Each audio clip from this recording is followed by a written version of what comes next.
Welcome back to Gladio Free Europe. We are here outside the lofty walls of Troy after this 10-year siege, ready finally to bring glory to the great Achaeans, possibly known as the Ahiawa in Hittite sources. This episode is going to go deep into the archaeological and epigraphic basis to the texts of Homer that we know from late Bronze Age sources, particularly those from the Hittite Empire.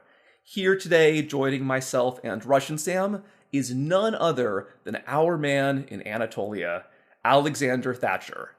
This is somebody that a lot of you will know. He is a renowned expert on Anatolia and the Caucasus, including its modern history and politics, but you also have a very strong interest in its ancient origins. Isn't that right, Alex? Yeah, since I was a kid, basically. Like a lot of people my age, I was one-shotted by Age of Empires and Age of Empires 2, and annoyed my parents into taking me to the Oriental Institute at the University of Chicago. Mm-hmm. And since then, I've had a pretty active interest in ancient Anatolia and kind of the classical and Hellenistic world more broadly, but Anatolia and the Caucasus has always been a particular. Without doing any kind of docs to you, you're actually right now, as you speak, you're just a stone's throw away from the historic site at Troy, right? I am physically looking at the Galata Tower in Istanbul right now. In order to see the Odyssey, I took the Istanbul ferry from Europe to Asia, and got a really bad sunburn in the process. But I'm in Istanbul right now.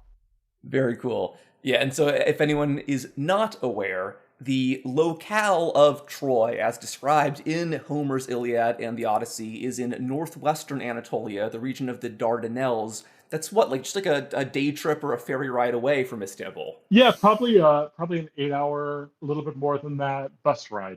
This is Turkey, and everything runs on bus rides, so it's a pretty comfortable place. Like, a friend of mine is in that area for a wedding right now, and it's just like a weekend trip.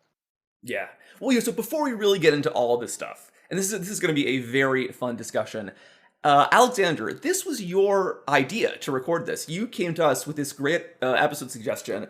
Obviously, there's a lot of attention being paid right now to the works of Homer, and as well as the real historic basis to the Bronze Age events apparently being described. What specifically drew you to the idea of this late Bronze Age basis? Well, a few things. I was always interested in kind of the emergence of agriculture, kind of our first understandings of our own civilization, of kind of the origins of life in the Near East. Anatolia had a specific appeal to me because it's the origin of the Indo-Europeans, and because it kind of ties back into both classical Greece and the Caucasus at this really weird, kind of very deep, primitive level. Like, if you read Hittite mythology, if you read Hurrian mythology, you just kind of see these weird echoes of the Caucasian North sagas, which is something I know quite a bit about, or the more obviously classical Greek mythology, the succession of gods. And we're going to get into a couple specific Greek correspondences with Hittite and Hurrian myths later on in this episode. The Nart sagas, for anyone who is not aware, these are modern, I believe mostly 19th century sagas from the North Caucasus, like places like, Dagestan today, correct? I think there are a couple of North sagas in Dagestan, but they are, so our records of them are mostly from the 19th century, but the extant corpus is mostly in Circassian. And a lot of that is gathered. Oh, okay. So most of it is Circassian or Ossetian. The most complete corpus is Circassian, I believe. Yeah, no, and you have discussed on your Twitter account quite a lot about the wealth of these epic Caucasian stories. Yeah. And I know that some historians recently have begun using these stories as interesting analogs for the works of Homer. There's Yeah. been similar work back in the earlier 20th century about stories, epic stories from the Balkans, I know. Right. Yeah. But I know that the Nart sagas are of particular interest simply because of the geographic proximity. They're not only quite geographically close, or not exactly close, but they are proximate to the lands of the Hittites, the empire in which, at the other edge, the events of the Iliad and parts of the Odyssey would have taken place. In addition, the Caucasus are closer to Mesopotamia than Greece is, also leading to suggestions of potential influence from early Mesopotamian epics, like the story of Gilgamesh. And this is something that we're going to get into a little bit deeper in regards to its potential Greek affiliation as well. Yeah. And so you also know a bit about Anatolian archaeology as well as Anatolian archaeogenetics. I know obviously these subjects have political resonances, especially in Anatolia and the Caucasus. Is that why you first got into this subject? Yes. So I was kind of, this is somewhat embarrassing, but I was one of the first autistic paradox interactive games people. Hell yeah. Yeah. So if anyone here has ever heard the term Byzantine to describe someone who's a teenager and obsessed with playing as Byzantium in any of the paradox games, I think that term was originally coined for me sometime in the 2004 area. And the original Byzantine. Yeah. And so my interest in Anatolian archaeogenetics was spawned partially because I took some pretty good Byzantine history and Ottoman history courses in college, both in Istanbul and back in America. But a lot of my professors were kind of either older Gen X or Boomer, and were very uncomfortable with any kind of genetic research, and were kind of stuck on the pots not people narratives of history. And that's completely understandable. They're coming from a very nationalist framework. A lot of them had very intense memories of the Balkan Wars. But just traveling around Anatolia, I never really believed that, because you run into people who, if you drop them in the middle of Los Angeles, would read as half Korean.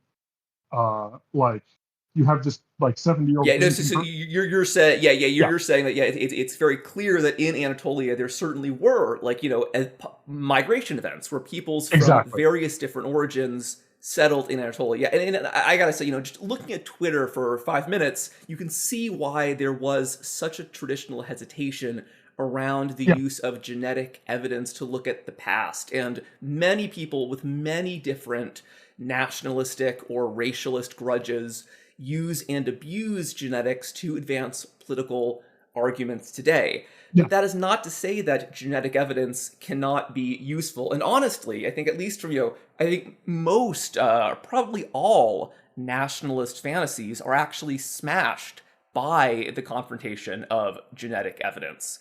Lately, there has been an argument by Western racists that modern-day Greek people have nothing to do with the ancient Greeks. That, the ancient Greeks would have been genetically the same as the English, and modern-day Greek people are these interlopers. This is completely nonsense, as we know clearly through archaeogenetics. It also echoes other arguments used against Mediterranean and Near Eastern peoples that, again, we now know are false. There is clear genetic continuity really all across most of the world with the ancient past. But I think, in particular, the Near East shows that there has been both migration and as well as continuity, that multiple groups will move across the Near East, complicating the genetic legacy of various places, but the core of really every Near Eastern population, regardless of language, goes back to the Bronze Age and the Neolithic. Yeah, that's a good way of putting it. I mean, it's also funny because people expect there to be rules about the relationship between language, physical culture, and historical record, and there's just kind of not, right? Weird stuff happens in genetic weird results come out of genetic research all the time. And it's sometimes something shows up, sometimes something doesn't, sometimes something that no one could have predicted is right there, and it looks obvious in retrospect. I like a lot of this is very chud coded. Let's just be upfront about this, right? Like a lot of this, Yes. No. And again, yeah. And anybody discussing haplotypes on Twitter most likely is some kind of a political reactionary doing so to forward some kind of reactionary agenda. Yeah. And like, if I tweet or if I get into a serious conversation on like Caucasian population genetics, I will notice like chud engagement on those, just like realistically, right? But like, this is an actual science. Like, if you read the actual papers, it's clear that there's very smart people working on this and trying to draw like 19th century romantic blood conclusions from like Y-DNA haplogroups. It's just like, it's bullshit.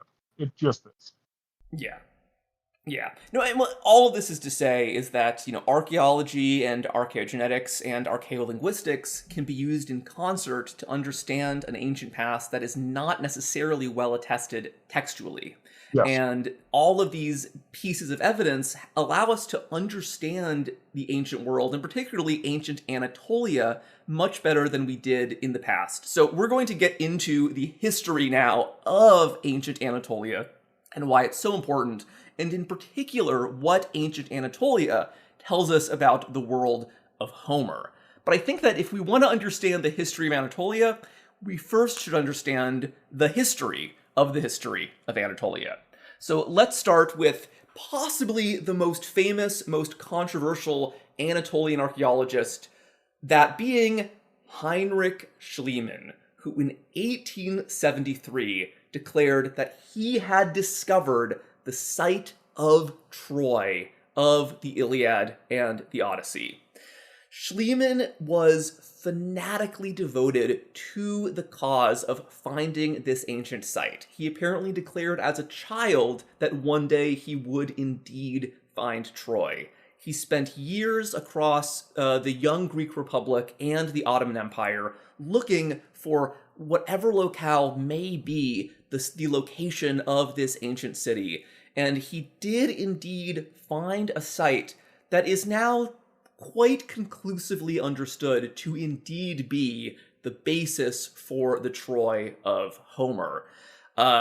He has a very mixed reputation today, as he was grandstanding, destructive, and deceptive in his research. In his attempt to find the Homeric Troy, he destroyed many archaeological layers above and beneath the layer he was most interested in. Schliemann was also accused of moving around or salting objects from one layer to another, or even from one location to another, to construct a more romantic narrative, account of his finds. Perhaps most controversially, he discovered a fascinating golden funerary mask, which he dubbed the Mask of Agamemnon. But over the years, various doubts have been cast as to whether or not this mask was actually associated with the burial in which he claimed it was found. Some have accused him of creating or commissioning this artifact, and that it was not in fact ancient at all. This is not a popular theory today, but it does seem likely that the famous Mask of Agamemnon was moved from one grave to another to fit this narrative that this find, which was at Mycenae, not at Troy, was connected to the figure of Agamemnon from the Iliad. Yeah, Schliemann is sort of a founding father of archaeology, except in the negative. Just people were looking at everything he was doing and were like, okay, we're not doing that. Yeah, he's going to be a recurring character in this episode, and we might bring him up in the podcast again. He's a really fascinating guy. I think you do need to understand him in the standards of his day. We also need to say that this was a period in which archaeology and research in general was expected to have some romantic flair. Most archaeological accounts were published in long monographs written by the archaeologists that needed some kind of a narrative to keep people interested. So you have many archaeologists, even linguists and historians, describing these dramatic events where they discovered or realized something, because that was expected in the 19th and early 20th century. Also, in this time, Anatolian history and geography was quite poorly known, especially this early. Most inquiry into the history of Anatolia had to do with its involvement in the classical Greek and Roman world, as well as in the rise of Christianity. Bronze Age Anatolia was really not of significant interest to Western historians, and there was really no understanding of which kingdoms or civilizations ruled in the Bronze Age. That is, until Schliemann.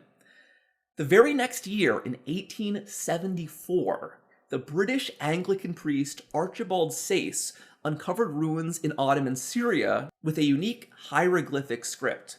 He realized this was clearly not Egyptian, but instead an otherwise unknown writing system. Shortly thereafter, another British clergyman, the eccentric evangelical missionary William Wright, identified an identical hieroglyphic script in central Anatolia. Here, this hieroglyphic script was paired with other inscriptions in cuneiform, the writing system used in nearby Mesopotamia. William Wright convinced the Ottoman governor of Syria to drag additional massive stone inscriptions all the way from the Syrian city of Hama to the Ottoman capital at Istanbul for easier study by himself and other foreign archaeologists like Archibald Sayce. While neither Wright nor Sayce could read the language described here, they were able to pronounce some of the cuneiform inscriptions. They realized one of the sites they looked at in Anatolia was called Hattusha. William Wright quickly asserted this meant the people who had left these ruins at Hattusha had to be one in the same with the Hittite tribe of the Bible. For anybody who is, not up on your Old Testament, these were an obscure people known in Hebrew as the Beni Heth, whose activities in homeland are never really described in detail, except that they were known to have occupied the city of Hama in Syria, where some of these inscriptions were found. Prior to the work of Sayce and Wright in the 1870s and 1880s, these biblical Hittites had never gotten much scholarly attention, especially because, unlike the Egyptians or the Babylonians or Assyrians, they left no archaeological trace, and there was no mention of them in Greek or Roman sources. The identification with the site of Hattusha with the biblical Hittites would be extremely controversial in the 150 years since. Some historians and archaeologists are still skeptical that these two peoples were one in the same. Yet, this was of great interest to Christians and Jews worldwide. It was thought that if these inscriptions at Hattusha and Hama had been carved by the Hittites, then the events of the Old Testament were grounded in real archaeology. This is very similar to what Schliemann argued about Greek mythology and the Iliad after his excavations at Troy and at Mycenae. Initially, people were a bit confused by the claims of Sayce and Wright that an Anatolian people could be the Hittites of the Bible. This is because the biblical Hittites are Canaanites from the southern Levant, with close dealings with the Israelites.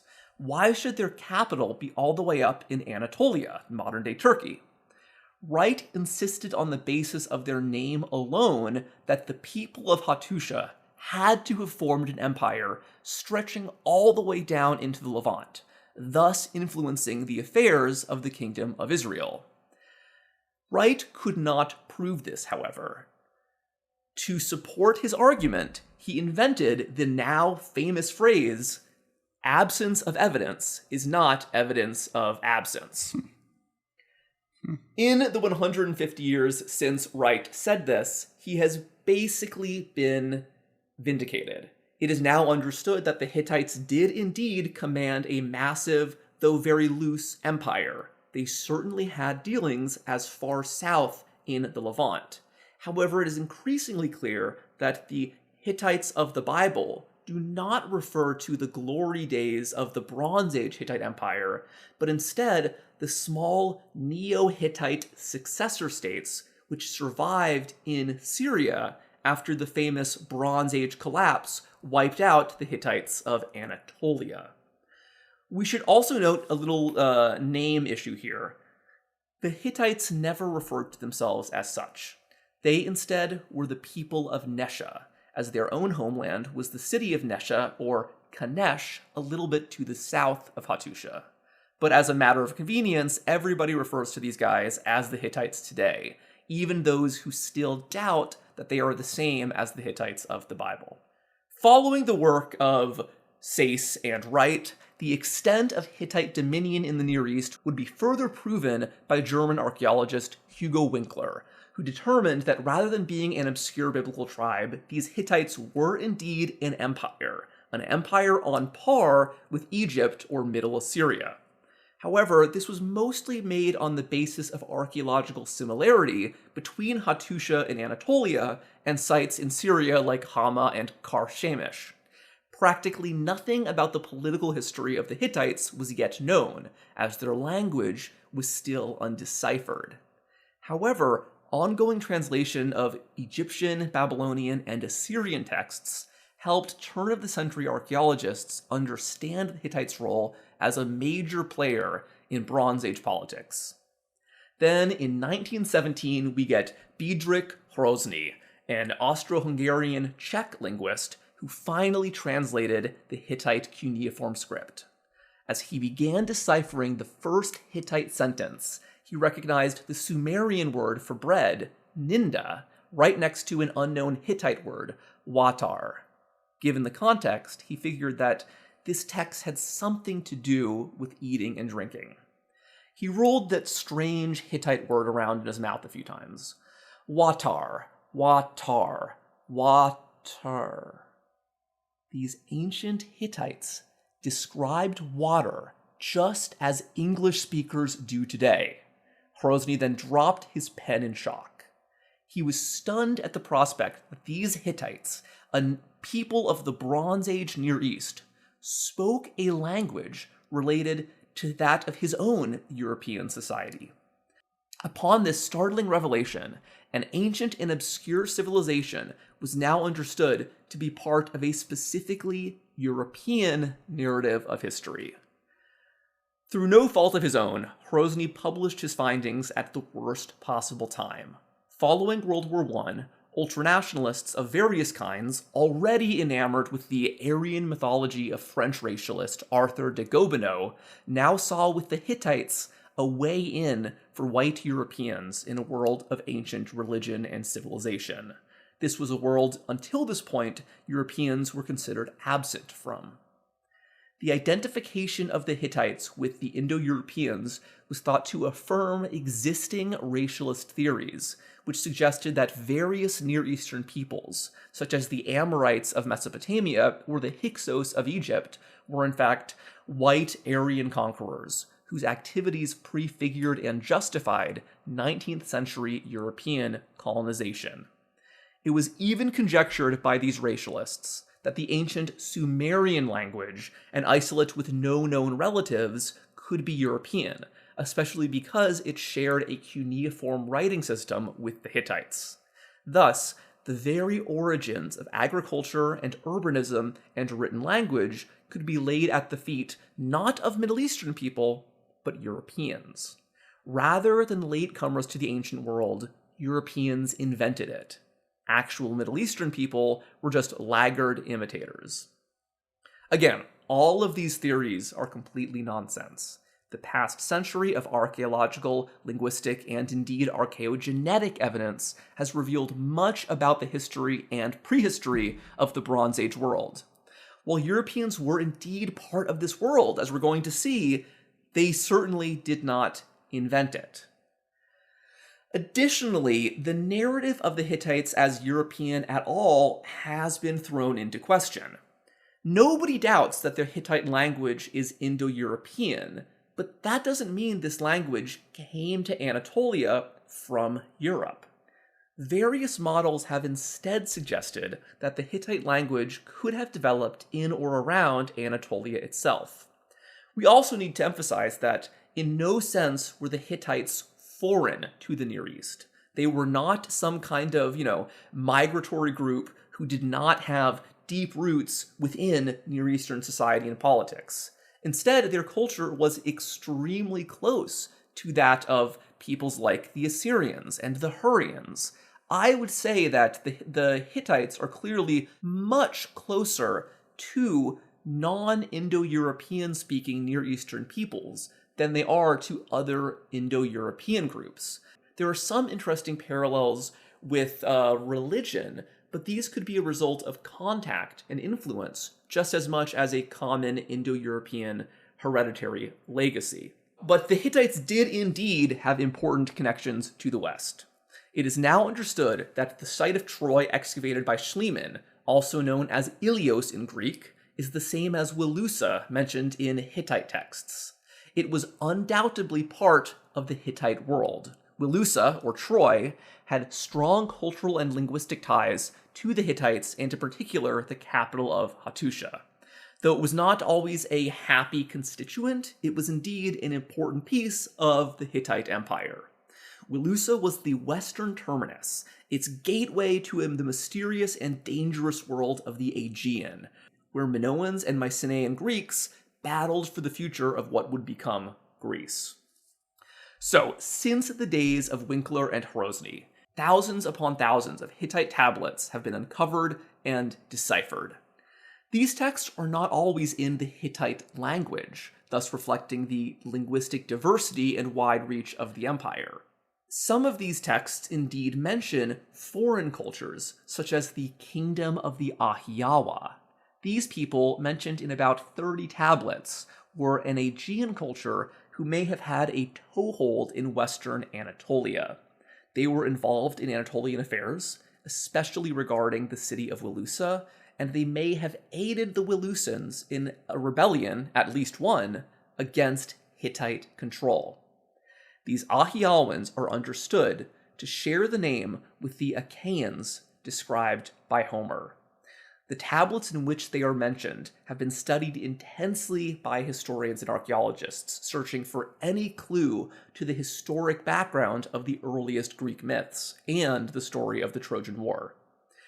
So, this is all to say, the Hittites are not only relevant to the events of the Bible, they are in fact much more relevant to the deeds recounted by Homer in the events of the Iliad and the Odyssey.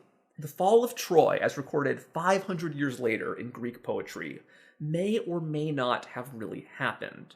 But this does indicate a cultural awareness of the Hittite Empire, and possibly a distant cultural memory of the Bronze Age collapse. This was an event that not only wiped out the city of Wilusa, but apparently destroyed the entire Hittite Empire, leaving only those rump states in Syria. The Bronze Age collapse has been discussed at length recently, largely due to the release of Christopher Nolan's film, The Odyssey. We don't have to go in detail about the movie, but I'd love to hear, Alexander, what are some of your thoughts on why you think the Bronze Age collapse, and especially the potential of involvement of these sea peoples, is such a hotly debated topic today? Well, I think it reflects kind of underlying anxieties around social collapse. It's this really interesting moment where I think, is it Klein's book is titled 1139, 1189 BC or something like that? 1177, right? 1177, right? And it is this really cool, kind of terrifying moment where entire writing systems collapse, population density collapses, economic complexity collapses, people are replaced, like we know that genetically. Languages that are just never heard from ever again, and that's a real underlying anxiety, right? Something I find quite funny is that Karl Polanyi, the Hungarian Marxist economist, he actually wrote extensively on Bronze Age economies. Yeah, he Really? wrote extensively on the Bronze Age economies as examples of non-market or like at least non-kind of like non-currency economies. And the funny thing I always find about that Yeah. comparison is that he's using it to justify or to kind of like prove some kind of historical precedent for the Comecon economies for the Warsaw Pact. But Mhm. something we know about the Warsaw Pact is that it collapsed. And something we know about the Bronze Age, like pre-currency, non-market economies, is that they all like mysteriously collapsed. Everyone went anywhere. There were hoodlums in the middle of the street working for anyone Mhm. who would do anything, right? Real And palace economies it's have never been tried, Alex. yeah, basically, right?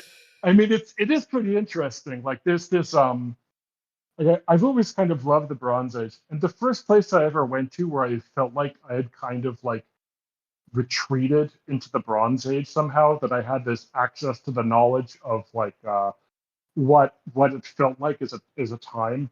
It wasn't in like Ankara, it wasn't in Istanbul, it wasn't even in Greece. It was in Tirana. It was in Mhm. Albania when I went to like Enver Really? Hoxha museums, because like if you go Oh. to central Tirana, there's this really weird feeling of like theocracy, of like how horrible and like nauseating and small Enver Hoxha's Albania was. Mhm. And like that's kind of always how I think of a lot of these like bizarre theocratic Bronze Age societies, or at least that's kind of how they were Interesting. presented in the literature. That's how they were presented in the literature like 20 years ago. I think things have moved on since then, because these are all very different societies, right? Like the Hittites, I think they had something like a legislative council. It's debated on what they had, something like a senate, functionally, and there's also all these arguments about to what extent the Hittite great king was bound by religion, Yeah. right? Because like for the most part, the Egyptian pharaoh could kind of do what he wanted a little bit, right? Well, we Yeah, no, have no, we will see. The Hittite king had very severe, very yeah, strict taboo system. He was supposedly had to follow. which is And cool yeah, and interesting. Yeah, right. I mean, it's a very different model of kingship than what I think people assumed, or than the assumption of the Near East at the time. yeah, no, I think that's fair. So most of this episode is going to be Yeah, about the late Bronze Age, the events leading up to the Bronze Age collapse, and what this might have to do with the works of Homer, with the Odyssey and the Iliad. I think that but yeah, again, to of course. understand the Bronze Age, we have to start with the early Bronze Age and how these societies first came into being. I know this is something that you know a bit about, Alexander. I wanted to know if what you could share about the earliest formation of societies in Bronze Age Anatolia, both Indo-European and non-Indo-European societies. Like, what can you tell us about how the late Neolithic turned into the early Bronze Age? Well, I'm afraid I'm going to have to go back even further than that. All right. You guys know the site of Göbekli Tepe near Of Urfa? course. Yes, Yeah. the famous. Yeah, I was there 16 years ago when it was still like an actual dig site before it was a tourist attraction, Wow.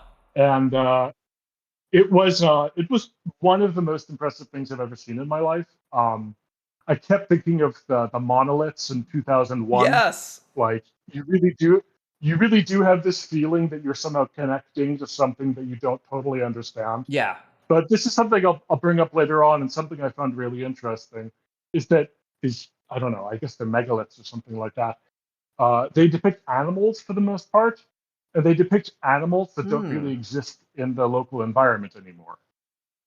So they kind of like depict a more heavily forested, kind of more maybe a less arid environment that is kind of like that you have to reconstruct to understand aspects of, I think, Bronze Age No, Anatolia. yeah, and so for anyone who's not But aware, yeah, this is a late Mesolithic, early Neolithic site from about 10,000 years ago, and 12,000. probably not created by early farmers. Instead, probably created by late hunter gatherers. This is highly yeah, debated, but debated. but Yeah, but clearly, the Göbekli Tepe is extremely important for really the history of civilization as we understand it in the Near East, but in particular with the development of Neolithic and Bronze Age Anatolian cultures.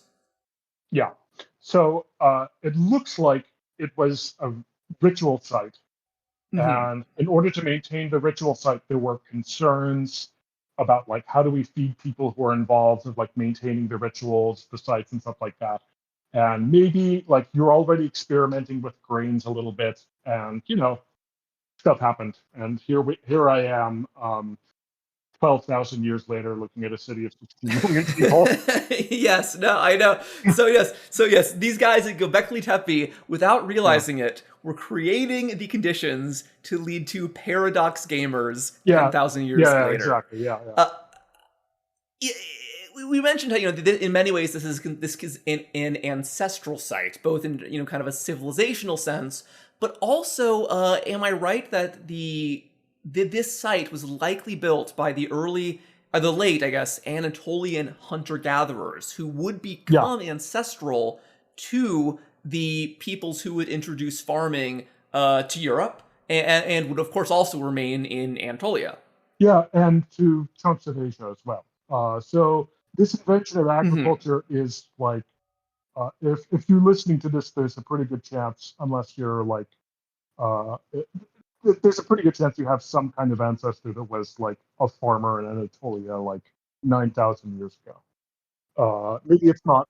Maybe it's not most. Yeah, no, it's crazy. Like there are people in like the highlands of Peru whose part of their distant ancestry goes all the way back to Mesolithic Anatolia. I mean, it's ancient like that. It's cool.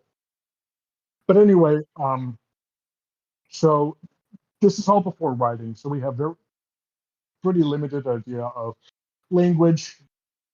But basically, this invention of agriculture that happens kind of in the border between the Syria and what is now Turkey, it kind of like it kind of goes nuclear almost, like it spreads everywhere.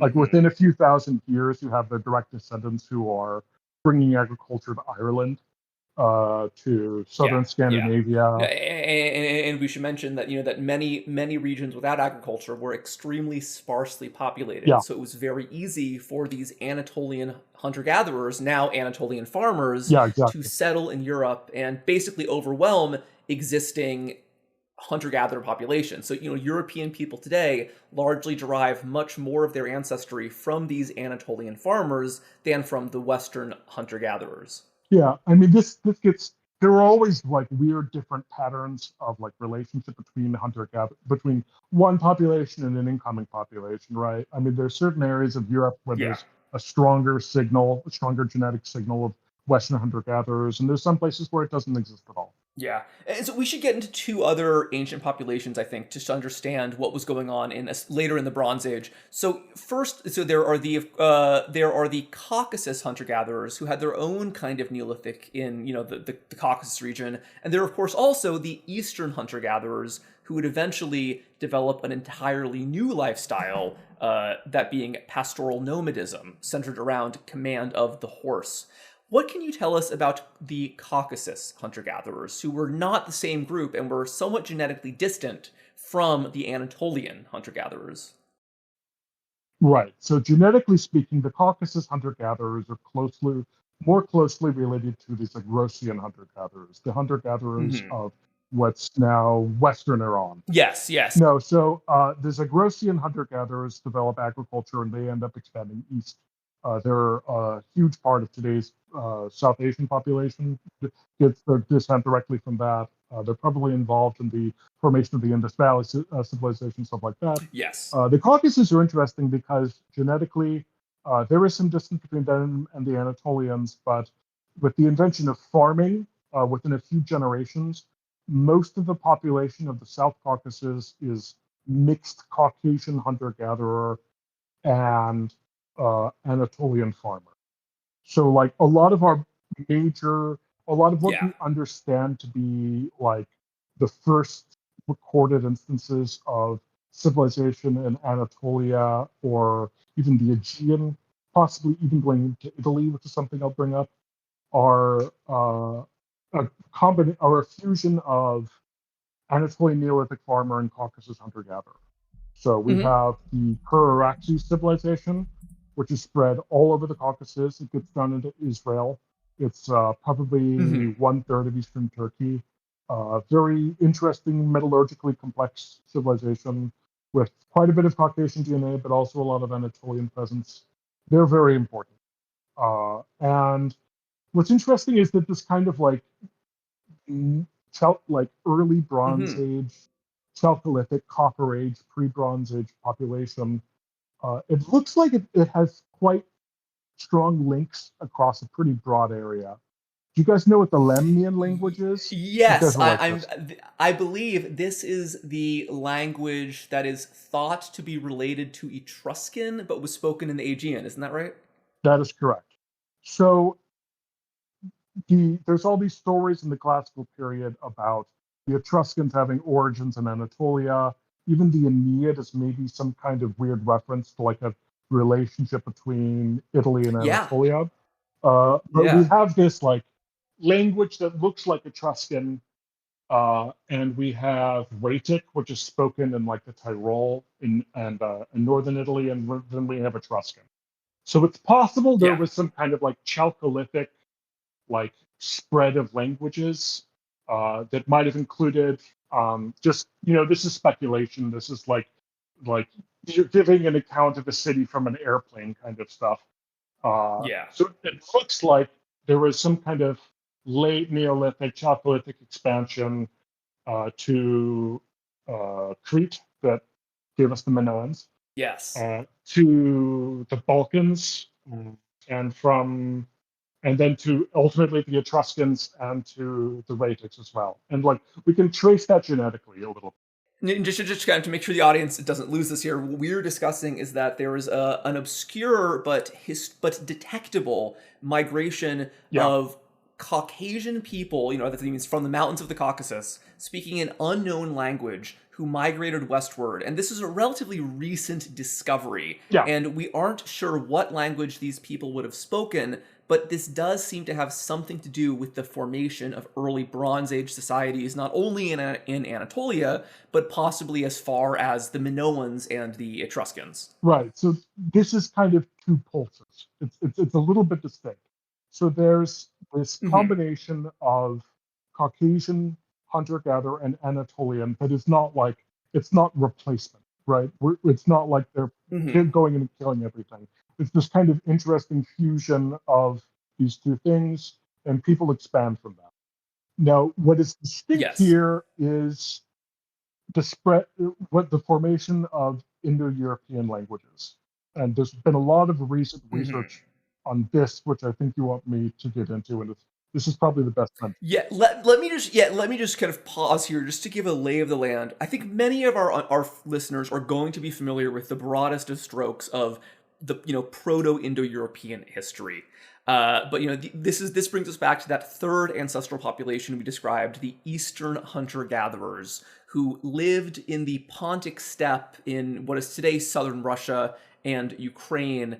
They are often closely associated with an archaeological culture known as the Yamnaya. However, Indo-European languages probably existed prior to the emergence of that specific Yamnayan culture. A major mystery, which is still not fully understood, is when and how early Indo-European languages, including the ancestor of Hittite and the related Luwian language, came into Anatolia. Did they develop locally in Anatolia, or were they introduced from Europe, where most other Indo-European languages are spoken? Some archaeologists in the 20th century argued for a fully indigenous Anatolian model, and this specific model is largely debunked. But this suggested that the Anatolian hunter-gatherers who introduced agriculture to Europe and became the primary genetic basis for Southern Europe in particular, they were speakers of an Indo-European language. This idea that Indo-European languages came out of Anatolia, The Hittites were the ones who stayed in Anatolia. Other Indo-European speakers, people speaking the languages ancestral to Greek, to Celtic, to Slavic, they had come out of Anatolia. That model is now basically debunked. For a long time, the prevailing model, which is still, in a sense, dominant, is the steppe model, very closely associated with interest in that Yamnaya culture of the Pontic steppe. This suggested that rather than all Indo-European languages originating in Anatolia, all Indo-European languages originated in Russia and Ukraine, and that, the Hittites were indeed descended partially from migrants from Europe who brought their Indo-European language overland through, the Balkans and Thrace, or by sea across the Black Sea into Anatolia. This is corroborated by lots and lots of genetic evidence in Europe. It is very clear that Indo-European speaking peoples led to massive genetic transformations in Europe, where they mixed with the existing Neolithic farmers of Anatolian descent. In Northern Europe, these steppe migrants would become the greatest component of the population. Southern Europe, not as much. It really seemed like maybe 10 years ago that that was it. That was the end of the book. Yep. We know that Indo-European languages were introduced from the steppe. All languages of the Indo-European family had a steppe origin, including the earliest branch to break off, that being the Anatolian branch, associated with the Hittite language. But very recently, new models have come forward arguing a much more nuanced view. I'm going to let Alex, I'll let you describe this new model here, but the model put forward by Lazaridis suggests that actually, while European Indo-European languages did indeed develop in the Pontic steppe, their real origin was in fact in the Caucasus. Yeah. And that the Anatolian languages would have moved from the Caucasus westward a quite short distance into the Anatolian highlands, whereas their sister Indo-European languages would have moved north into Central and Western Europe. What can you share about this new kind of synthesis Caucasus model? So this gets complicated in part because a lot of the literature about it isn't very good. Like the core papers are very good, but you end up reading like a dozen like WordPress or Substack posts about it, and then you kind of realize they're all making contradictory claims, and they all like there's just kind of a whiff of chud about everything that makes you kind of like well, no, and that's the great problem with archaeogenetics. Yeah, exactly. And so much of ancient history is people get into it for the wrong reasons. Yeah. They don't have a sincere interest in the past. They look at the past to justify current day political agendas. Yeah, and like I study Turkey and Eastern Europe, and I enjoy learning about pseudo history like this, but like I really try and be very careful about like making the absolute minimum claim about all of this, and just like when I'm saying like a hypothetical theory, I'm just going to list this as a possibility. So like I was saying earlier, we have this moment in where the Caucasus and the South Caucasus and Anatolia have mixed. Like migration is almost always a two-way street, right? Think about like Garibaldi, like going from Italy to like a sandwich shop in New York and then back to Italy, right? Like that's how migration works a lot. So once you have that link, people go back and forth. But what's interesting is that the Anatolian languages, like Hittite, Luwian, the Palaic, the Lycaean, like the other strange ones, they don't look like some of the other Indo-European languages, and this has always kind of been a problem. Like they clearly broke off very early from the other branches. Very early. So there's some sounds it has that are archaic, and the problem the Hittite laryngeal. Yeah, the weirdest and most interesting problem is that the thing we know about the Yamnaya is that they had wheeled vehicles, right? Like the core Yamnaya culture did not have chariots. That develops later. But the actual Yamnaya went everywhere in these like wagons. Like at the museum. These clunky solid wheel carts. The Weird spoked things. wheel did not exist, Yeah. so the wheel was constantly being worn down. It would have been a very bumpy ride. They look like something from like a fantasy movie. It's quite strange when you see them. The most famous example of this is in the State Museum in Yerevan. I think it's called the Lachanson wagon, and it looks like my family's Mormon, so like I know what a wagon looks like, but it has these weird like children's play toy huge wheels. Like it looks like a caricature. Very strange. And the Hittites do not have core Indo-European wheeled technology vocabulary. They don't have it. And people always thought that was strange. And this gets worse for the like this. So my friend Sorel grew up with Maria Gimbutas, who is probably the biggest figure in Indo-European linguistics. So I think I should just mention that. Yes. Like her mother works. Her mother was like worked on her estate and like as like in multiple organizations she was in. And Gimbutas was like a real genius, like an eccentric but a real genius. And everyone thought her theory had worked. But the problem we have is that the Hittites don't have this, like the core Yamnaya DNA is conceived of as being half Caucasian hunter-gatherer, like pure Caucasian hunter-gatherer, not as much Anatolian ancestry, like some mountain pass in the North Caucasus that like went up the Volga and met these strange looking people who were coming in from Siberia, 50-50, and boom. Yeah, no, and just to clarify here, the people you're coming from Siberia you're mentioning are the Eastern hunter-gatherers who are thought to have had a North Asian affiliation. Yeah. So they're a branch, in archaeogenetics, they're a branch of what's called ancestral North Eurasian, which was also a foundational element for Native Americans. Yes. Yeah. So, which is fun because everyone loves speculating about like Eurasian connections with Native American stuff, and like that shows up sometimes. But anyway, you have this kind of like chud coded idea of like this like Middle Eastern looking kind of like Caucasian wife meets this like burly like steppe warrior with like Mads Mikkelsen cheekbones or something like that.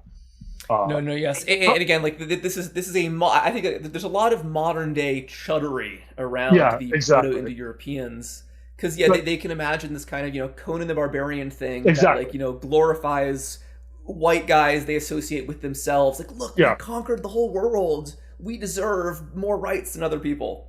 But something I love about Conan is that it kind of gets weird elements of the vibe correctly. Like we can talk about it later, but like there is some it's pretty creative stuff at a certain level, but like I was saying, the problem is that these like Siberian guys aren't showing up in the Anatolian samples, right?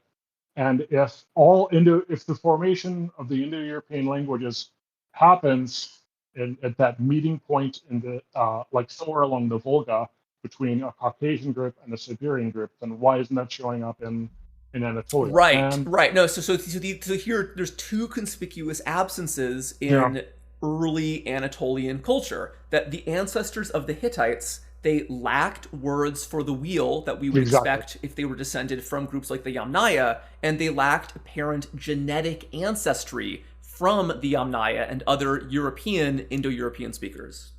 And this is very interesting because the Hittites, they like, it looks like there's like a 10% kind of genetic replacement of central and I think Western Anatolia sometime within a time frame that makes sense for the spread of the Anatolian languages in Anatolia. And this is probably like the 4th and 3rd millennium BC, right? Yeah, maybe even a little bit earlier than that, because what's interesting about Anatolia is that we have pre-Hittite languages in Anatolia. We have Hattic, Yes. right, Yes. which is the language of Nesha, of Hattusha, of the actual core Hittite region. Like we know that these people Yes. were there, they spoke this language, and it doesn't look like an Indo-European language. Yes. No, and I think that this is going to be an interesting theme here. Is it seems like the Hittites as a culture were never very large. They had a huge political No. dominion, but it seems like the group of people who were native speakers of Hittite were just a few basically. And this meant that the Hittites had to rely extensively on other languages, including pre-existing Anatolian languages such as Hattic and Hurrian, to run their empire because not enough people spoke Hittite. Like I think the chancellery language by the end is like Luwian a lot of the time, isn't it? Like it's not even. Am I right about that? I think so, yes, because so Luwian again, which is the language associated with Troy, that was spoken all across Western and Southern Anatolia over a wider geographic region than Hittite would have been. Yeah, and like Hittite, all of these Anatolian languages are cool too because it's not just when you say Anatolian, you mean non-Indo-European Anatolian languages? I mean, I'm actually talking about Indo-European Anatolian languages. Okay, so you mean like Hittite and Luwian? Okay. Hittite, Luwian, Palaic. They seem to pick up stuff, right? Like it's not quite like It's not like Spanish arriving in Mexico or something like that, right? Where like you can kind of check like like modern day Mexican Spanish has some aspects that reflect native influence, but it's pretty close to total replacement. It looks like the actual Hittite the old Indo-European settlement of Western and Central Anatolia was maybe not peaceful, but there was a lot of like cultural contact from a pretty early. And that the Hittite Empire, I mean, I don't want to make it sound like Tito's Yugoslavia or Austria-Hungary or something like that, but there's kind of like a understanding of difference. There's integration of Hattic religion at every single level. There's a huge Hurrian influence from a fairly early day. So it's an interesting kind of diverse thing from a very early time. Yeah, well, could you share anything that you might know about the Hatti, the Hattic people and the Hurrians? All I really know about the Hatti is that they probably created the famous sun disk, which is this, this famous Anatolian artifact. It's a very beautiful piece, I guess of bronze, I'm pretty sure. This like metal lattice that was initially associated with the Hittites, but is now understood to predate them. Yeah, it's actually used on Turkish candy. I think they call it and it's also like one of the official symbols of Ankara because the early Kemalists really loved their Bronze Age Anatolian iconography and archaeology. Like there was a lot of like weird pseudo archaeological stuff, but there was also a genuine passion. Yeah, no, son. Shout out to the sun language. Yes, one of our very early episodes got into the Turkish nationalist sun language stuff. But the sun disk, I guess there's a couple of them. There's multiple that are these like disc-shaped metal objects. They're very beautiful. Yeah, no, I'm in Ankara quite a bit, and there's not a lot of good museums in Ankara, but there's the Museum of Anatolian Civilizations, which I think I went to twice in 1 month once. It's in this wonderful Ottoman caravanserai. Like it's this beautiful brick building. It won like an award for best museum in Europe in like 1999, I think. But they have a collection of the Hattic sun disks there. They have a lot of cool stuff from digs from Neolithic Anatolia, stuff like that. But so the Hattians are interesting in part because it complicates the idea of Indo-European emerging from Anatolia, because we have this Hattic language that doesn't look Indo-European. But it is also interesting because it gets into long-distance language contact between the Caucasus and Anatolia, and there's like Southeast Anatolia, like what used to be called the Armenian Highlands, which is now like Eastern Turkey.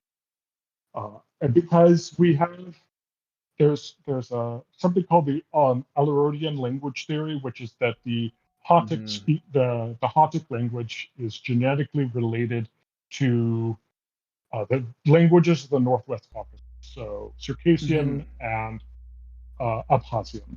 Now, this And language, this could and just to clarify here, this could, if that is the case, this could suggest that the Hattic peoples before the Hittites, they might have been connected to that kind of Caucasian migration that you mentioned, that possibly went as far as Crete and Italy. This could have led to the emergence of a pre-Hittite culture.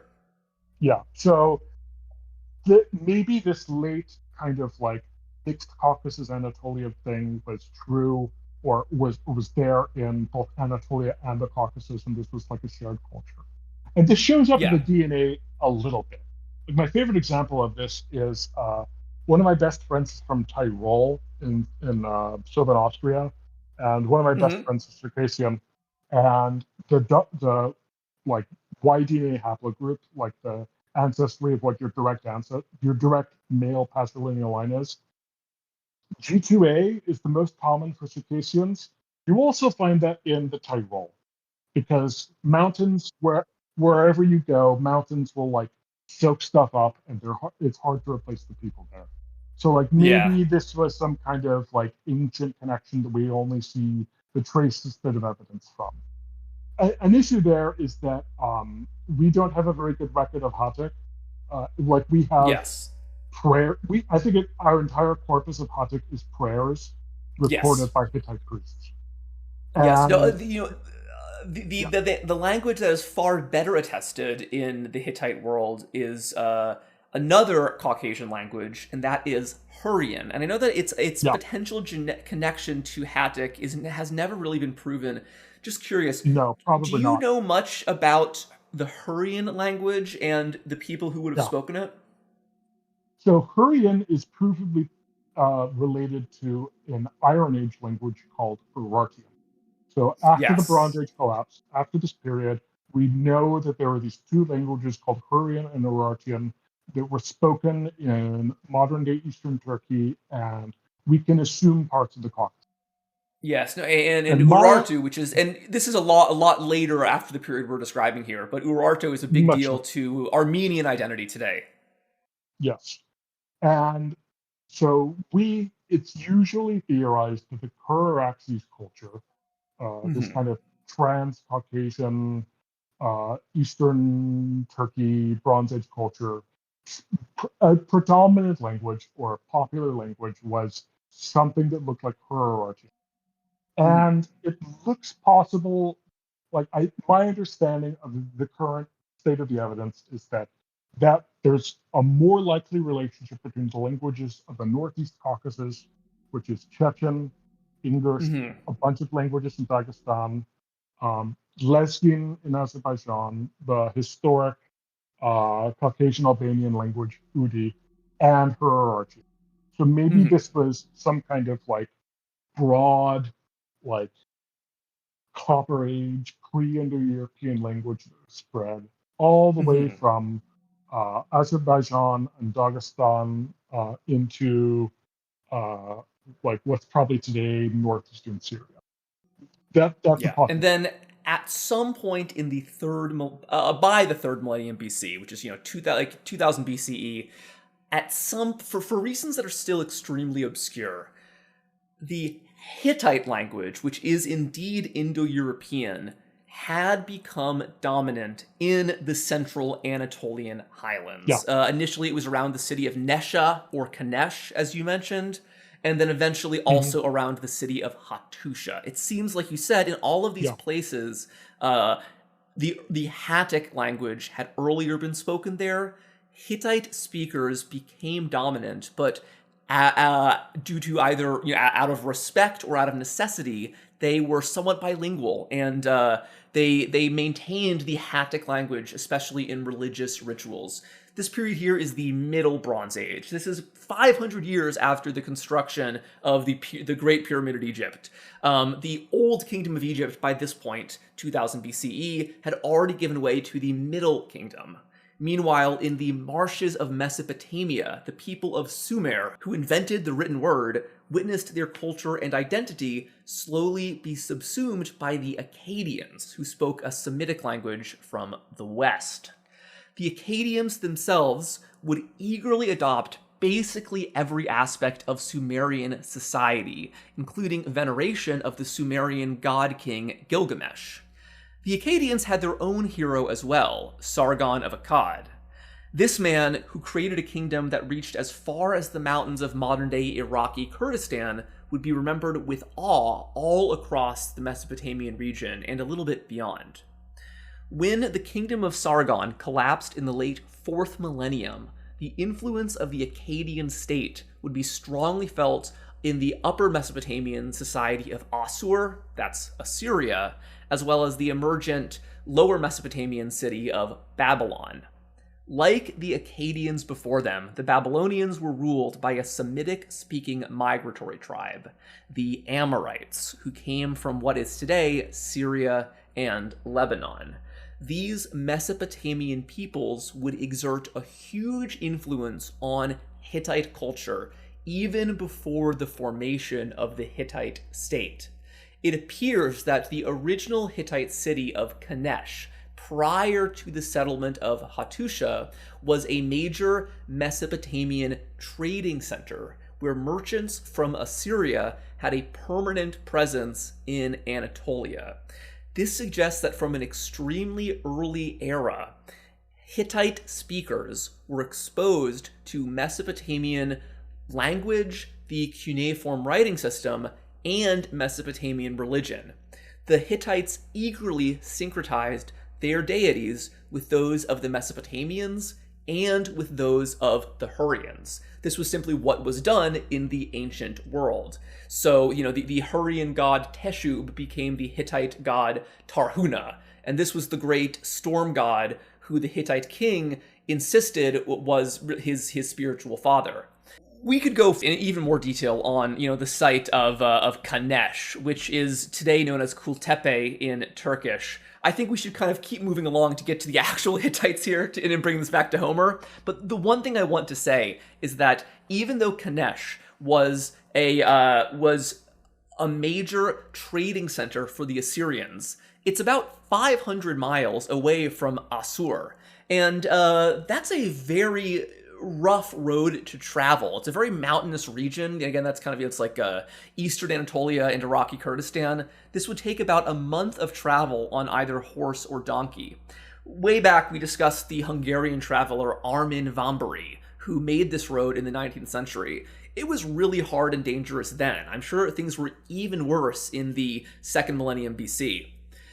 But then, regardless, by the time of the late Bronze Age, we begin to see a Hittite state emerge in central Anatolia with very close connections to Mesopotamia, as well as to the Hurrian people.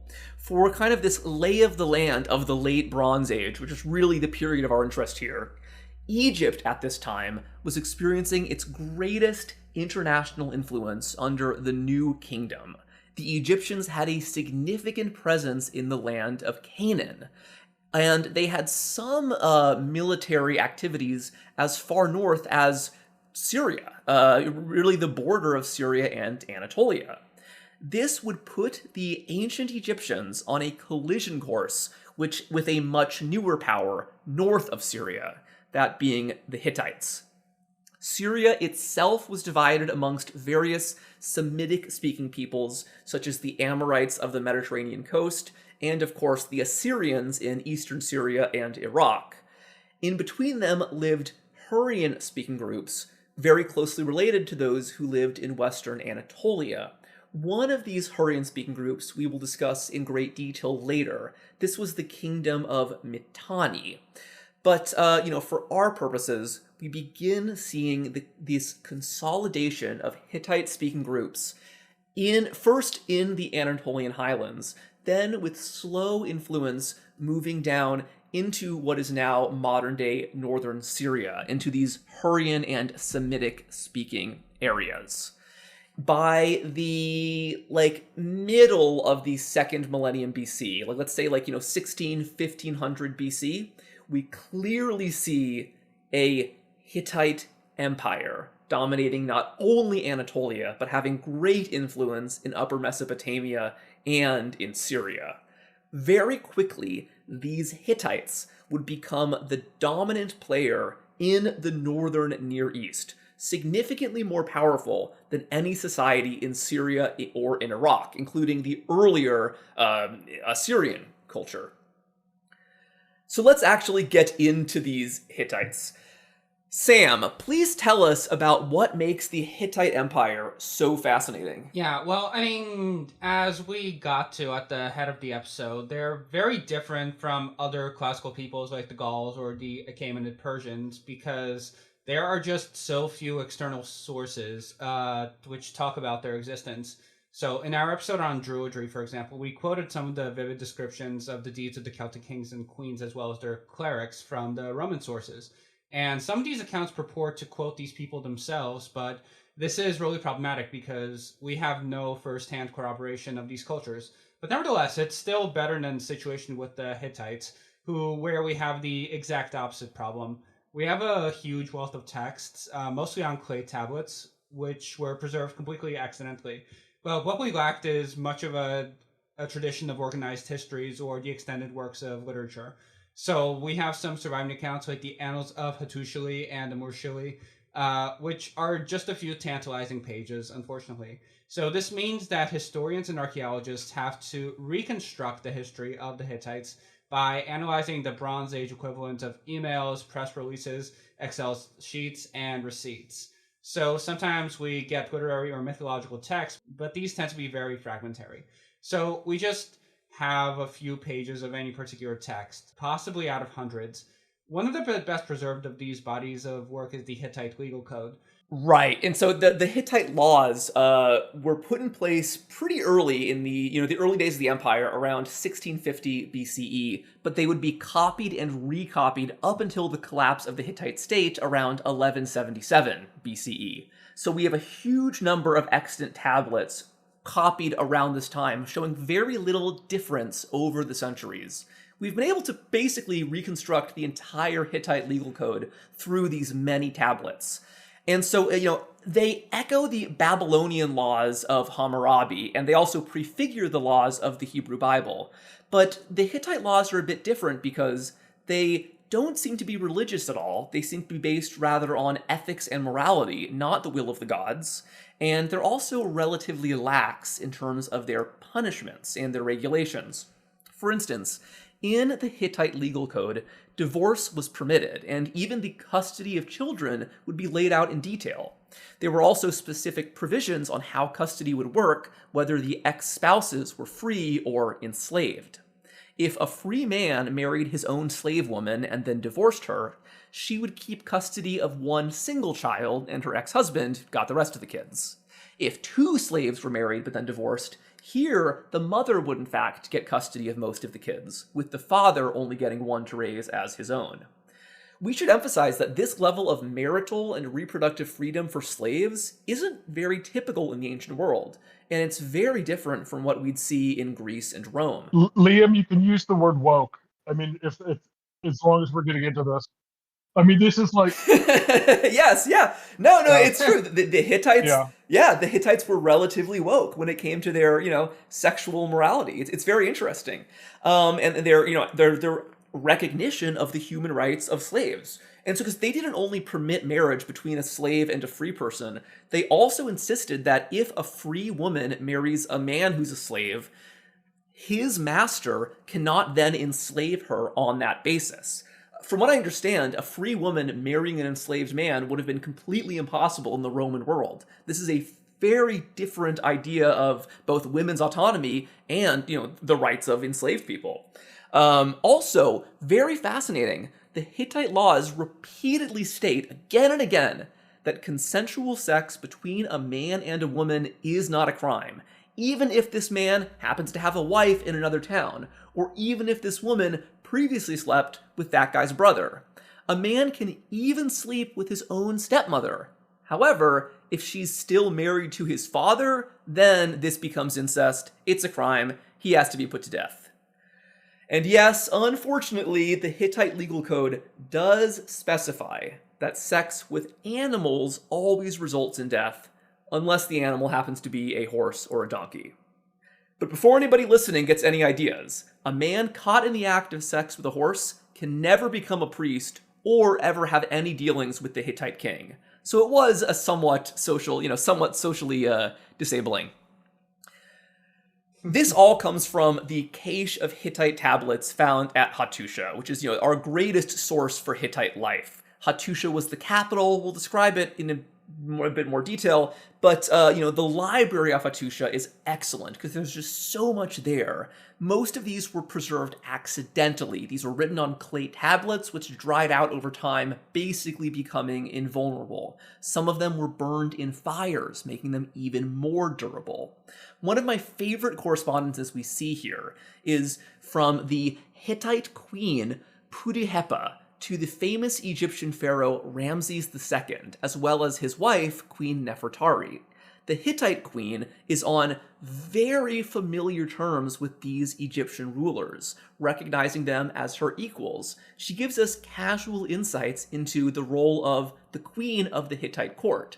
In particular, she was in charge of raising the children of the Hittite king, her son, and his many different wives.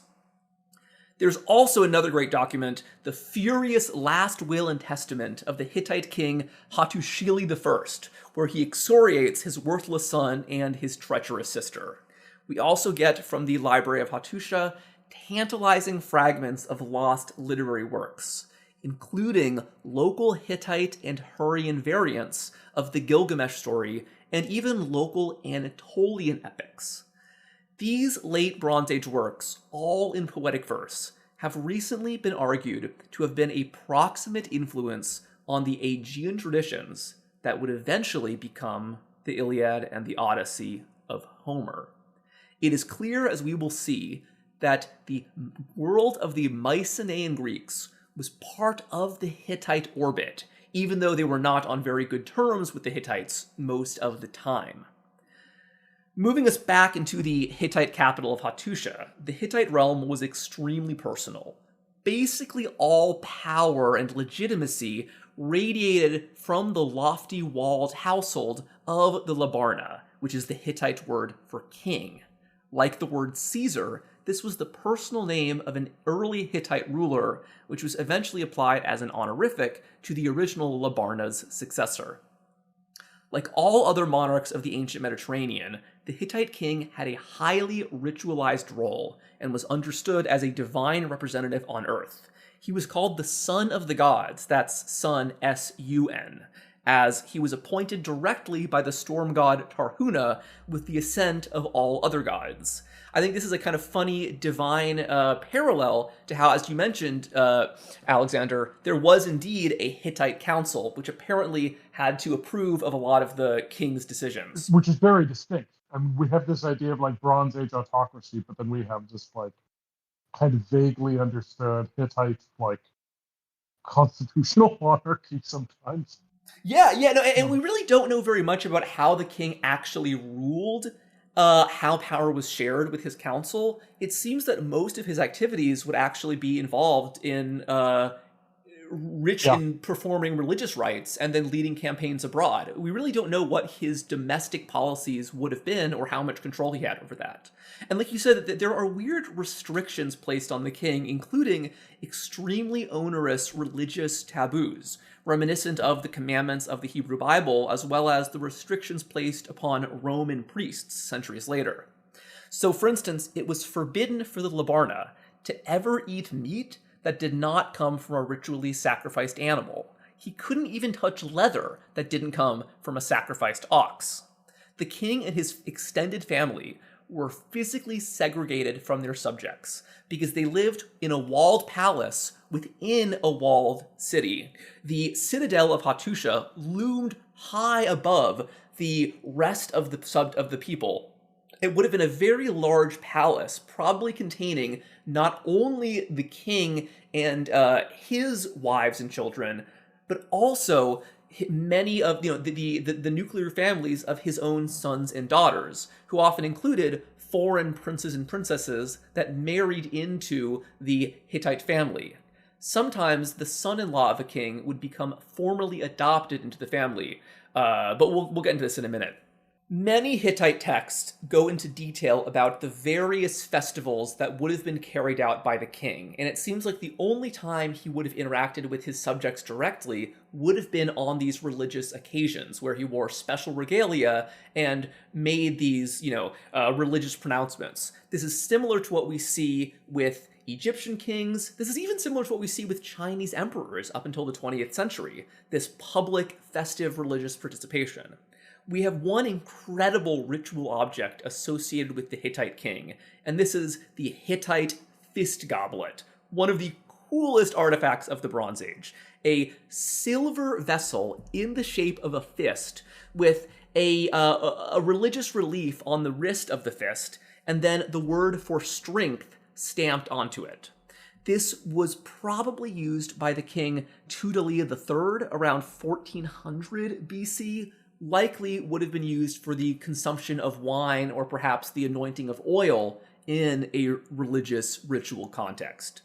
Again, the king would have had so many festivals to oversee, this might have actually been his primary duty day to day. This was could have been his main act of policy, was presenting publicly for these prayers for a good harvest, for victory at battle, and then whenever he wasn't doing this, he was probably leading his campaigns to keep the many vassals of the Hittite state in line or expand the Hittite state by going to war with foreign peoples. Well, I'm just going to say, what this has always reminded me of is some kind of it sounds a little bit like the kind of old Central Asian model of the Khan as like constantly going between city to city, administering, conquering. But it always reminds me specifically of the Holy Roman Empire, because the Holy Roman Empire would have these like circuits where the emperor was supposed to be at one point, or like be at this festival, be at this legal kind of proceeding. It's this weird kind of uncentered, politically, or it's this. I don't know. It's quite odd. It's cool. The idea of like the king mostly being this like wandering priest who also has like complex authority because he has a council as well. It's legally really cool and complex. No, totally. And again, so there are many correspondences with other monarchies, like you said, a Central Asian Khan, or the early modern Holy Roman Empire. I think there's also a lot of similarities with early medieval Europe, when you had these very weak, poorly administered states run by Carolingian or Merovingian monarchs who were constantly on the move, but didn't really have much ability for a unitary policy, and were really managing collections of functionally independent territories. The Hittite Empire really seems more like a franchise system, where there would have been various effectively independent states, usually run by a son or brother or son-in-law of the Hittite king, that were under only nominal control of the Labarna himself. Additionally, subject territories that had been conquered would be ruled by local kings, and we really don't know to what extent they actually were under the real control of the Hittites. A perfect example is Troy. Troy seems to have revolted against Hittite rule on multiple occasions. We really have no idea what level of Hittite control would have existed over the city when they were not in revolt. But so to get into the parallels with the kings of medieval Europe, they're really quite striking, not only in the function of the king, but in the aesthetics. So the Labarna carried a staff of office, which was similar to the rods held by Egyptian monarchs, possibly also derived from a shepherd's crook, but seemed very similar to a king's scepter from medieval Europe. He would have had an organized coronation in which he was dressed in ceremonial regalia and even anointed with oil. My favorite thing about the Hittite king is that he would have been surrounded at all times by a special standing bodyguard of 12 men. This was apparently a highly coveted appointment, usually given to men of noble birth, strikingly similar to the King's Guard of the works of George R. R. Martin. These Hittite royal guards. No, just sorry to interrupt, but it sounds quite biblical at times as well, doesn't it? I mean, yes, especially the anointing. No, totally. And I think we should mention here that the Hittites, although they predate the kingdom of Israel as described in the Bible, this is the same Near Eastern context. They would have been inspired by the same ideas of kingship from the Assyrians and even the very early Sumerians. And we also should not discount that specific Hittite traditions could have been adopted in the land of Israel.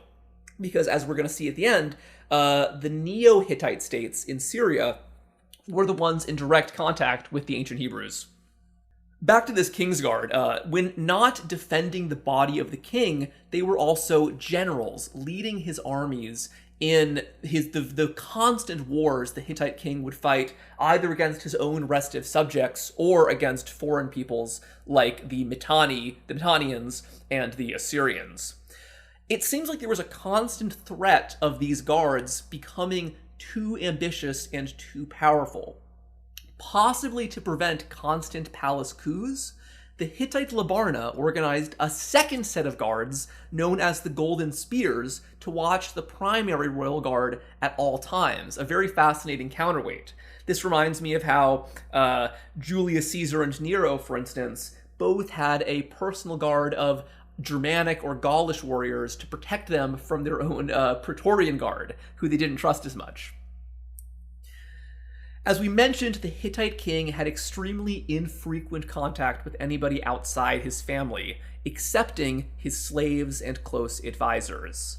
In another reflection of later European monarchies, many important advisor positions had names suggesting they actually began as servants.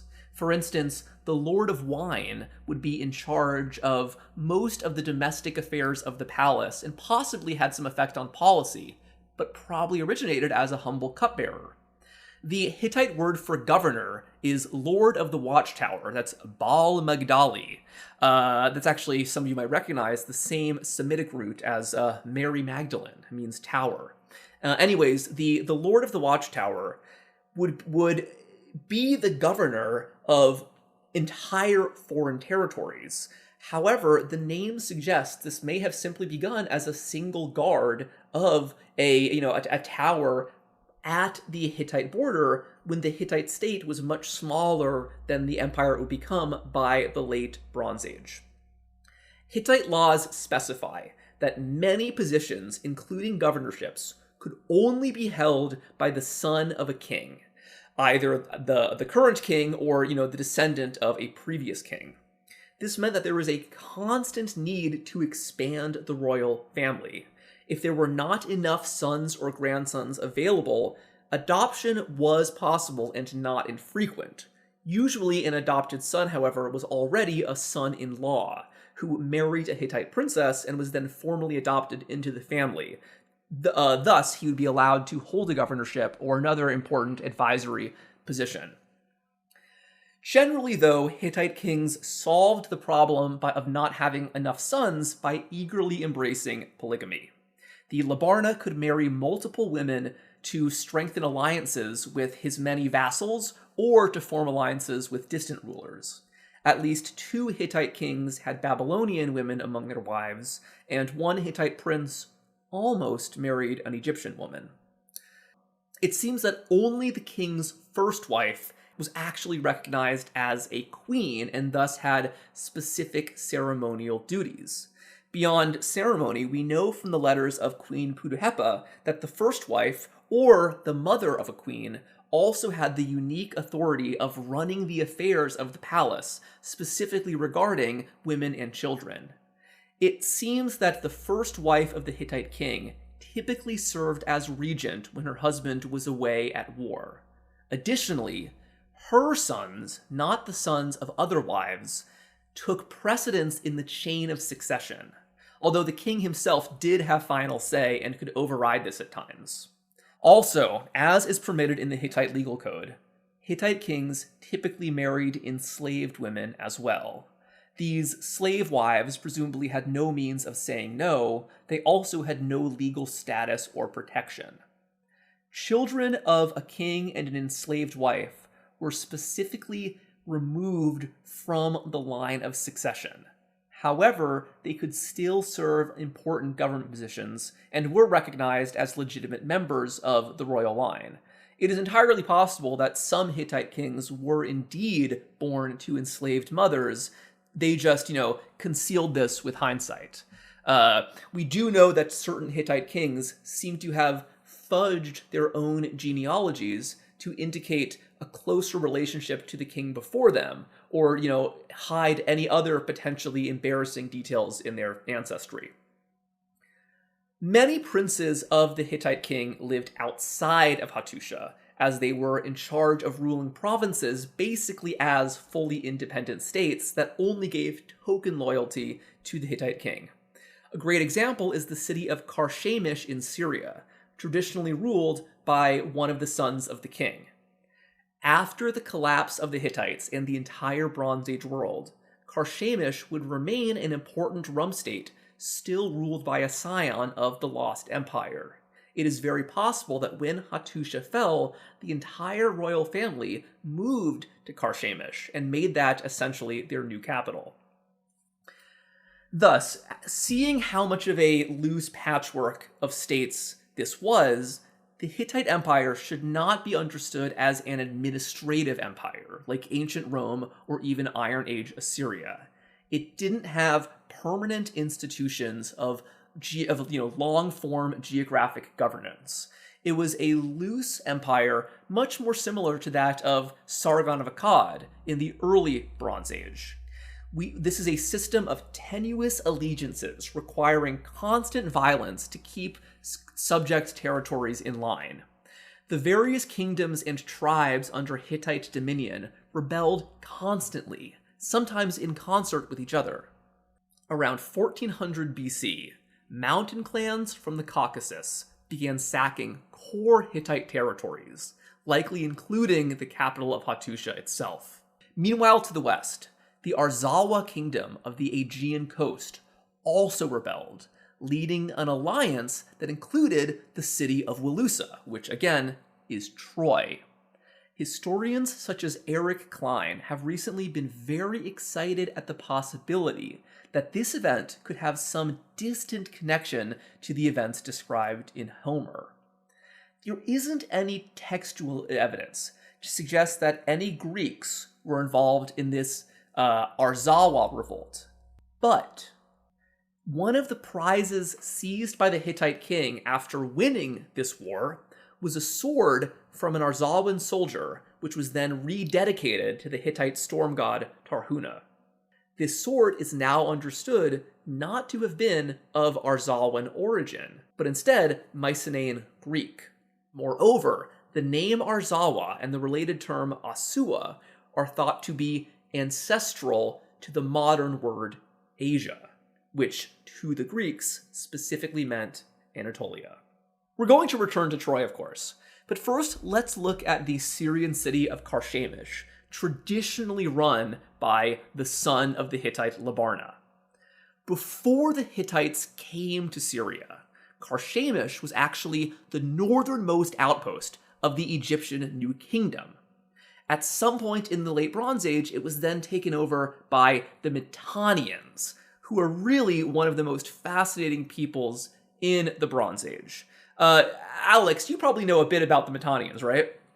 Yeah, so they are a Korean, or the majority of the population spoke Korean, but the reason they're famous is that they worship Hindu gods. Yes. Like, that is, like, not exaggerating whatsoever. The gods... Yes, like, that's exactly correct. Yeah, they are Hindu, and, like, at least there's some kind of, like, caste of the Mitanni state at one point is, like, semi-Hindu. It's one of the great facts of Bronze Age history. Yes. It's that it seems that even though this was a Hurrian-speaking kingdom, the ruling family were Indo-European speakers from India.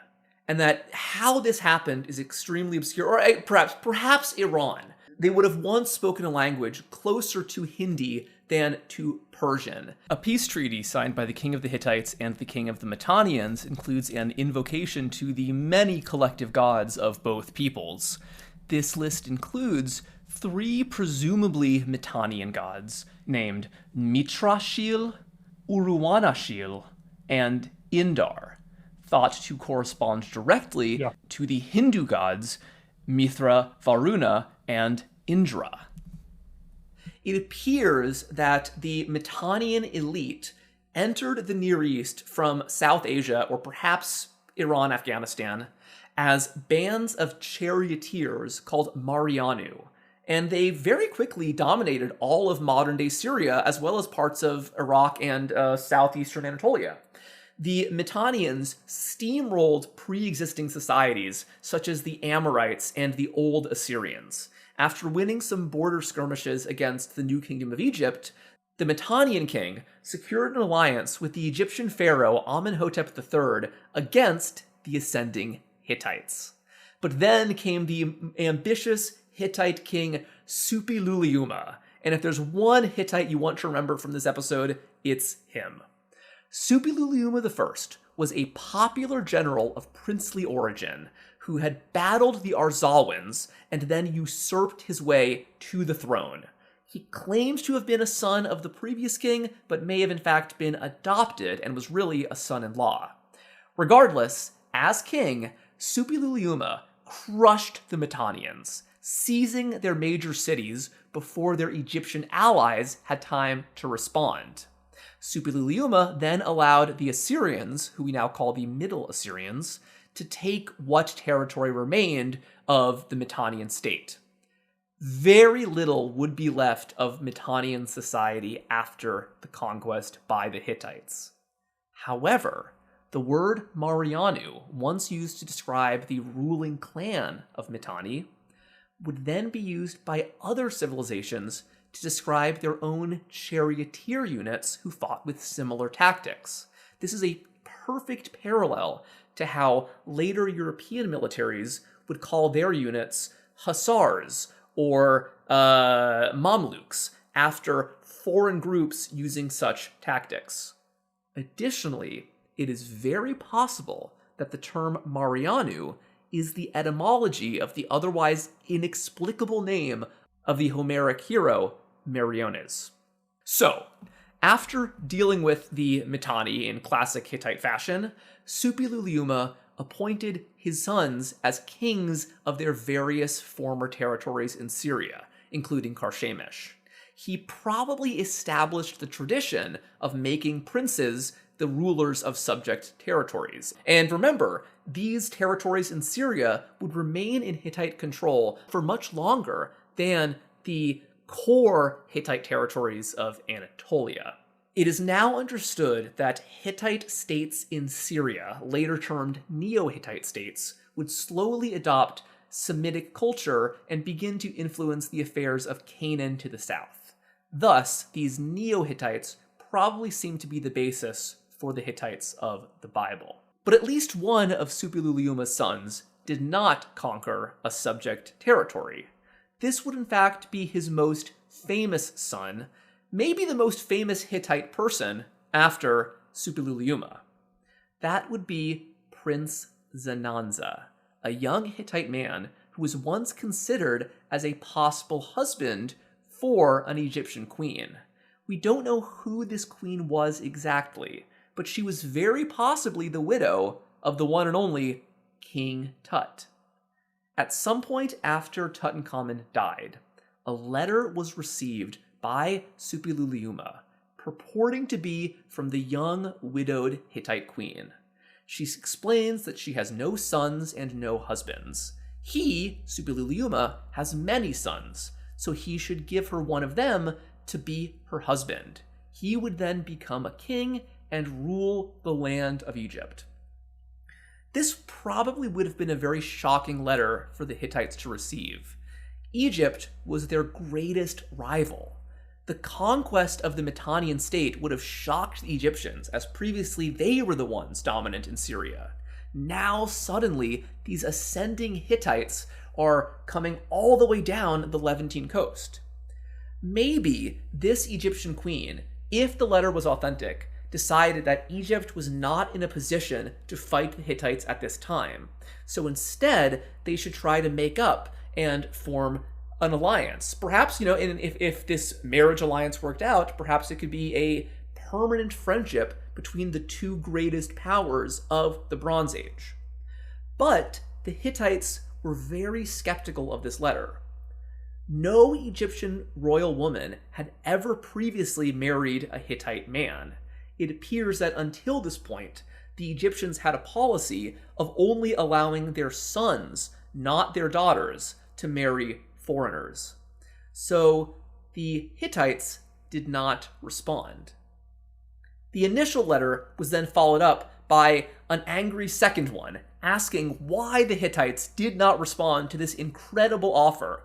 The second letter repeats, "I don't have a husband, I don't have a son. Give me one of your sons. What's the problem? What's the holdup here?" It appears that after getting this second letter, Suppiluliuma decided, all right, this is probably legitimate. I will send one of my sons to Egypt to marry the Egyptian queen and apparently become the new pharaoh. Suppiluliuma sent his son Zenanza out of the Hittite capital of Hattusha, very possibly for the first time in his life. His son crossed out of the Hittite borders in Syria, moving into Egyptian territory, and he was never heard from again. Nobody knows exactly what happened to Zenanza, but it appears that his royal caravan was ambushed, and Zenanza himself was probably killed.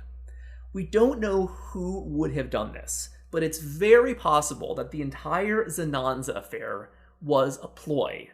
Some evildoer, either the real Egyptian queen or some imposter, sent this letter specifically to lure out a royal caravan to ambush, either because they wanted to plunder the riches of the Hittite Empire or because they thought that killing a prince would weaken the Hittite state.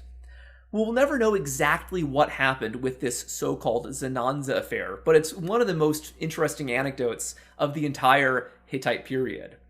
A couple generations later, the Hittite Empire would be beset by a terrible plague of influenza. Some commentaries thought that this was actually punishment by the gods for the various misdeeds of Suppiluliuma, including his usurpation of the throne and then his neglectful allowance of his son Zenanza to be killed. All right, this is a great place to stop for now, I think, because we should move on shortly from the Hittite heartland in central Anatolia to the restive western coast, that being the vicinity of Troy. Before we move on, Alexander, any more thoughts on the Hittite state themselves and its potential relevance in modern Turkish identity? Yeah, so there's an entire part of southern Turkey called Hatay, which was part of the French colonial administration for a couple of decades. And Turkey was kind of going through this period where they were kind of trying to determine what being a Turk meant in the aftermath of the Ottoman Empire. Yeah. It was a common national phenomenon, right? The World War I era end of dynastic empires. Being a Turk suddenly means something kind of strange if like a bunch of the population are like Albanian or Circassian refugees. So Yeah. it was kind of convenient to say that, oh, well, the Turkish people are the direct, unbroken continuation of the ancient glory of the Hittites. And it's interesting because it's like within Turkish history, there's a strain called post-Kemalism, which is like very anti-republican, very like critical of the early development of Turkish nationalism. And they would look at something like that and see only like idiocy, kind of pseudo-intellectualism, stuff like that.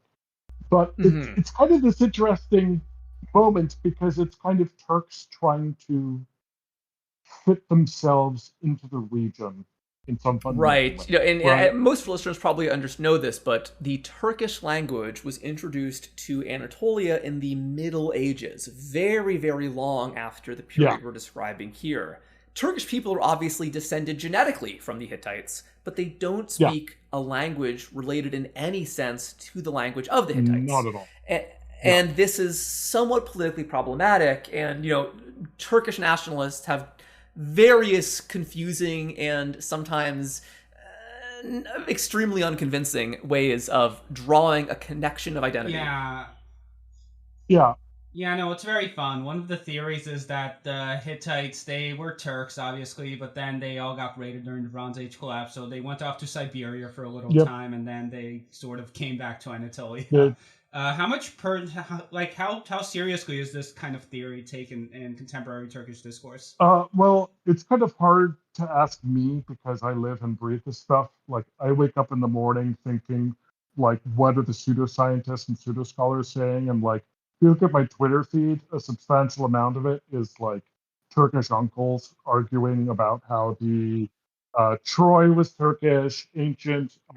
The Native Americans are Turkish, obviously. That's uncontestable. Ancient China was maybe founded by Turks, stuff like that. But today, most people consider it this kind of like eccentric early Kemalist moment. I think it was mostly abandoned in teaching in Turkish universities and the 1940s. Right, and although I don't think that we should not be sympathetic to these arguments in any sense, I do think that important context here is that this is basically in response to centuries of Europeans trying to alienate Middle Eastern people from their ancient ancestors. And this happened with basically every Near Eastern civilization. Even today, you'll see assholes on Twitter from various political perspectives arguing that that modern day Iraqis and especially modern day Egyptians have nothing to do with their ancestral empires. This is completely nonsense. Or like Alex Jones talking about how the Greeks were all like blonde girls in Texas before the Ottomans came in. Yes. And, that in particular. The idea that modern day Greek people, and especially modern day Turks, are like physically so much browner than ancient Turks. This modern day kind of Aryanism that was discussed a lot around the Christopher Nolan movie The Odyssey. It's completely nonsense. It is totally unsupported by archaeogenetic evidence. There is very strong continuity of genetics and culture in both Greece and Anatolia. And there was foreign ancestry coming into both of these places, but it does not seem like ancestry coming in would have been from like darker skinned Middle Eastern people. Anatolia in the Bronze and Iron Age probably had closer ties with Mesopotamia than it does today, I think I would say. And then even moving beyond the specific issue of genetics, modern-day Turkish people clearly are part of a continuous civilization with ancient Anatolian peoples who include the Hittites, as well as, Byzantines and the Hatti and the Hurrians. There were periods of linguistic turnover and periods of civilizational collapse, but broadly speaking, there is a continuous trend of urbanized agricultural civilization that is much of a longer, deeper trend in Anatolia than in most other parts of the world. I don't think Turkish people should feel the need to construct pseudo-history to explain their connection to the ancient past. Yeah, I mean, I think a part of it is that Greek nationalism kind of was the first nationalism in the region. And Greek nationalism, you can just point to, we speak the same languages the Greeks did, right? People can point to like the fact that if you go to the Moria or something, a bunch of people spoke Albanian, or like a bunch of people had to learn how to speak some kind of like more modern Greek or something like that. But the Greeks were able to do that, and the Turks kind of weren't, especially as a secular nation building project. It's a problem because like you can't really say that we were given this land through like religious conquest anymore, because you're trying to build a like Jacobin style, like national state. Yeah, a secular Turkish republic. Exactly, Yes. right. So it kind of made sense to like talk about these like relatively new discoveries in Anatolia as like evidence of a continuous secular civilization, or secular, not secular, but a continuous, not solely Islamic civilization.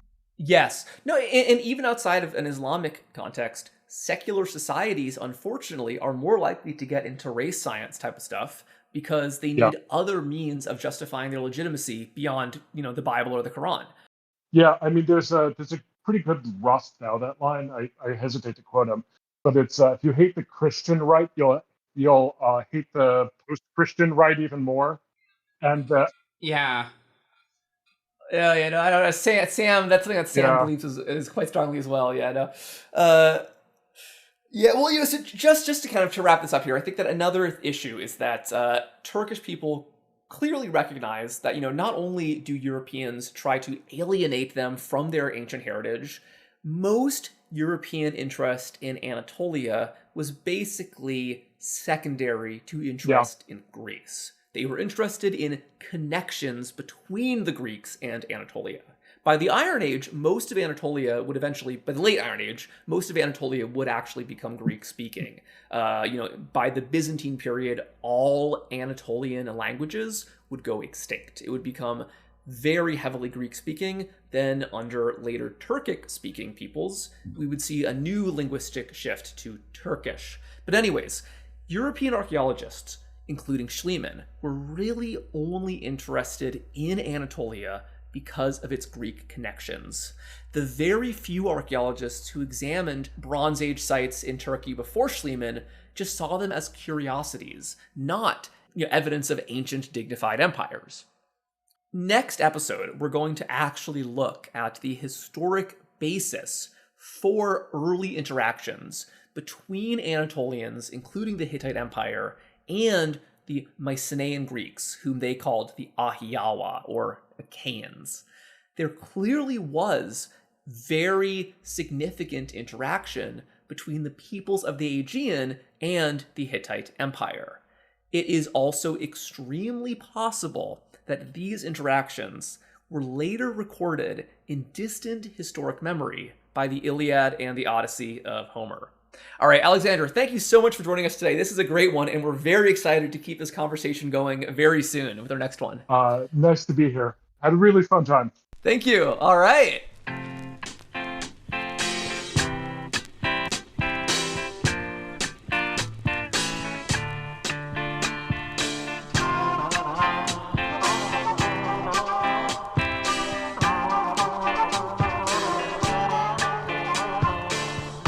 Ne zenginlik ne de güzellik isterim.